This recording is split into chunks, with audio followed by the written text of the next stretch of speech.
words of my mouth and in the meditations of my heart be pleasing in your sight, O God, my rock and my redeemer. Amen.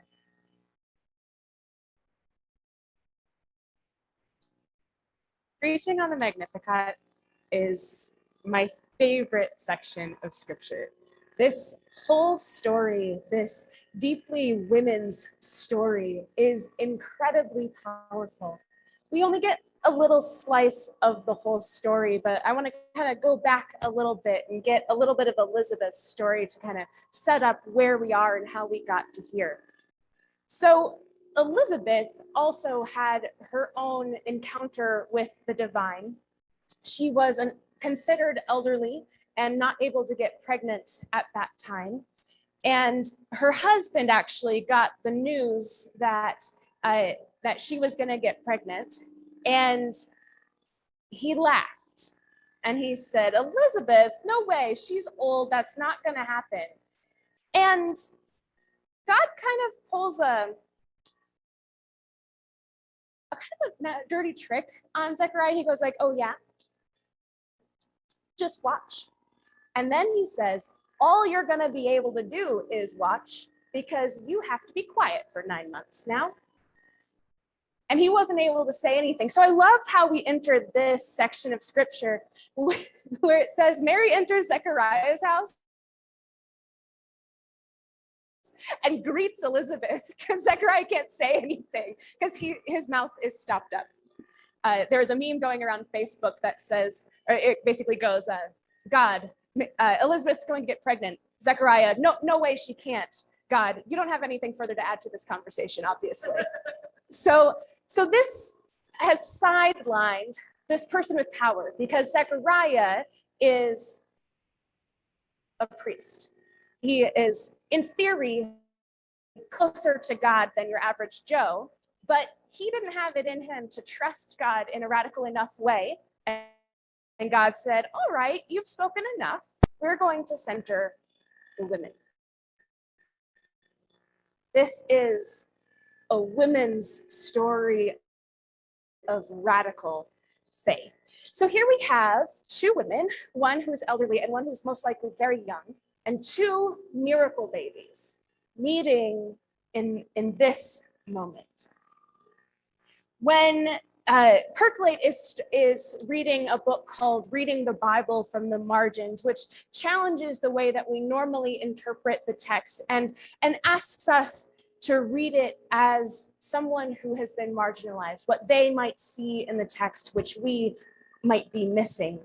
It brings the margins to the center of the story. And this is exactly what this section of scripture is doing. It has sidelined the person with power. It has sidelined the men and is centering the women. The book asks us to listen deeply to the stories that we have been gifted with and to take the songs of these people seriously. This song called the Magnificat is Mary's song, Mary's love song.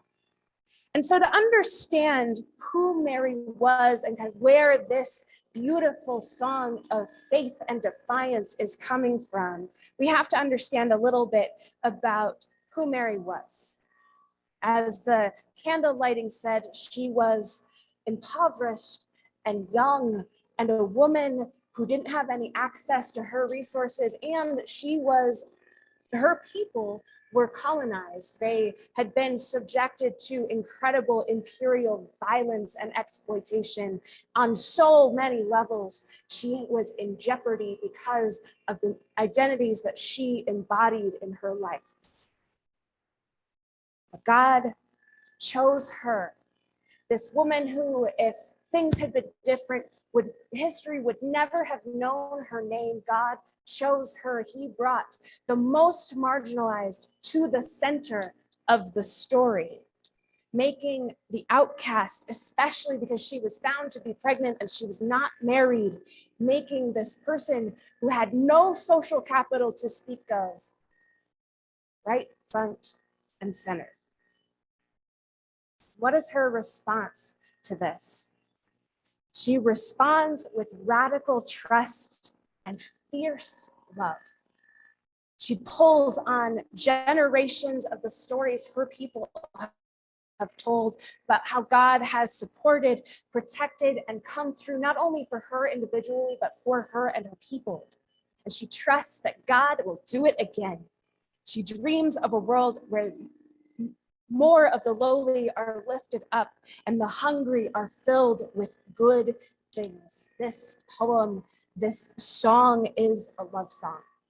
It is a love song to God. It is a love song to the history of her people who again and again have survived incredible violence and destruction. It is a love song to her baby who is being born in hope and in trust and in fear into a world that does not want him. And it is a love song to the world that could be. She catches glimpses of it sometimes. Those moments where God did come through for her and did come through for her people. She hangs on to those with a fierce hope, and she dreams of the world as it could be. The Jesus we know and love today is who he is because of his mother. The fierce love and that commitment to bringing the margins to the center we know came from Mary. He was formed by her fierce and hopeful love. He became who he was, and we become who we are because of her legacy, because of this song, because of her fierce love and her courageous yes. We dream of the same world she dreamed of, where the lowly are lifted up and the hungry are filled with good things. This is a tangible reality we are working to birth in this world, the world that we envision when we covenant together to imagine it. In the words of our vision statement, we covenant together to imagine and live into a world where God's kingdom vision of human and planetary flourishing comes to pass through the work of love, justice, peace, equality, and extravagant hospitality. We envision nothing less. Mary envisioned nothing less than a world restored to wholeness, wellness, joy, and gratitude for all of God's creation. We are in a radical lineage, a beautiful lineage of trust and faith that has brought us together to this moment. In this moment, we have before us an opportunity. The song we just sang, that we should dream fierce dreams like Mary did, is one that I have listened to over and over and over in the course of this year. When we started our visioning journey at Epiphany of this year, so coming almost full circle in the cycle of the year, I nicknamed the file on my computer Dreaming 2021. Because that is what we have joined together to do, to dream of this future and see if we can bring it into form in this Advent season. We have been given an opportunity, an invitation by God to give our radically loving and hopeful consent to birth a project that lifts the lowly and fills the hungry with good things. To put the margin at the center of our ministry and who we are, and to bring this vision forth into being. We have the possibility of partnering with an organization that has been working towards this same mission for over 25 years. We are blessed to have the Archway team with us.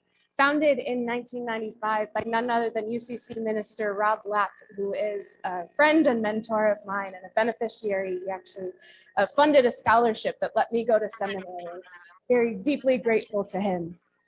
Archway Communities has for 25 years been serving marginalized communities, supporting their physical and social needs by providing affordable housing support.